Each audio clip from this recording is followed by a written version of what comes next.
And that last frag that Rafa got with those 2 grenades really was the stamping point of all of that. I mean, Rafa didn't have much health left to hang just off the spawn, gets the OG spawn, is able to pick up that Mega and probably the kill there, but perfect grenades from Rafa.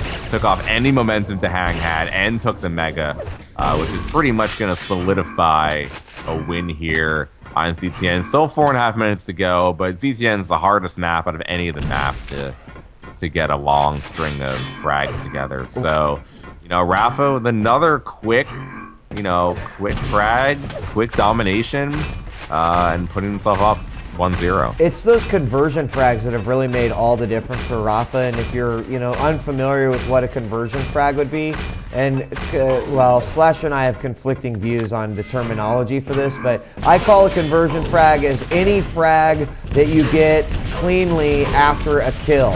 And wow, DeHang now going down -1 as they battle it out, and that splash damage ends up killing him. But in that, what I mean is that Rafa has had 2 or 3 situations where a single frag has yielded him 2, sometimes 3 conversion frags, and to build a lead that quickly it is really advantageous to you. So a great grenade rail combo and adding insult to injury here. There is no doubt that Rafa wants that MSI notebook. Yeah, I mean, he also wants to show dominance over DeHang. I mean, Rafa DeHang is the big, the big duel in North America. They've kept meeting over and over and over in all the finals and all the important matches. That this is the big rivalry currently in North America for Quake Live, and Rafa wants to show after winning, 3-0 set to win the official tournament that he's gonna try to do it again to win the laptop. Repeat performance would be a big deal here for Rafa. I was surprised already on the first 3-0 victory that won him the $2,000 here for the Masters Cup, but I would be even more surprised if he managed to do it in 6. So I really can't believe that that's going to happen. And DeHang kills himself again, 10 to -2. Scott, we need to have a little talk with the Hangout this time. So we need to work on our GTN just a little bit. So 10 to -2 is the score, and that is a 12 frag deficit for DeHang right now. And I think we can pretty much call this one over and in Rafa's favor. That means he only has to win 2 more maps to be awarded the MSI notebook, the GT660, and the next map is going to be T9. So we just saw that one. That was the 3rd map of the grand finals.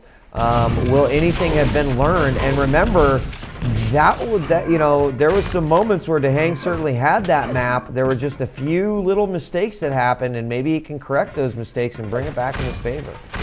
I mean, yeah, DeHang had a lot of momentum at the very end of that game after giving up a big lead, really close to tying it.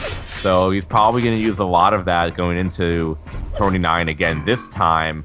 And we'll see if he tries to change up his strats at all, depending on what Rafa did. Rafa is just so good at controlling the items. We might try to see if DeHang tries to push in and attack, maybe offset some of the item times. But this match is going to be over. DeHang is probably not even going to get out of the negatives here. So he is going to want to make a really strong showing on 29. He is, and those opening frags and that opening moment can be a really big deal in the grand scheme of 29. So those, to be as clear-headed as you possibly can will be so important here.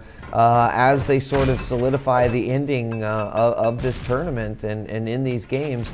That T9, I just think that those first 45 seconds, 1 minute can make all the difference. So 35 seconds left in this matchup. DeHang certainly chasing for 1 frag, but Rafa's still going to get it. 11 to -2, and he comes out of that teleporter and flick rails his opponent.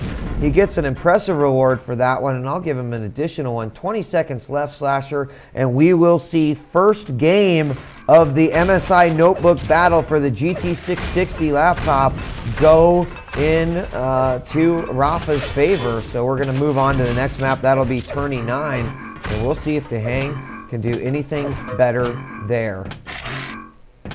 And is now over. Moving on to 29. The first ray of light, like never before. MSI Gaming Series evokes the ultimate sensory delights. MSI and Dyn Audio, the finest from two different realms, brings you surround sound with unrivaled audio impact. Feel the sensation. MSI GT660, powered by Intel Core i7 processor. Turbo Drive Engine Plus technology for faster, more stable, and powerful graphics performance. Dual SATA hard drives to double the transmission speed. Stylish design, sleek technology. MSI Gaming Series, the best and only choice. MSI.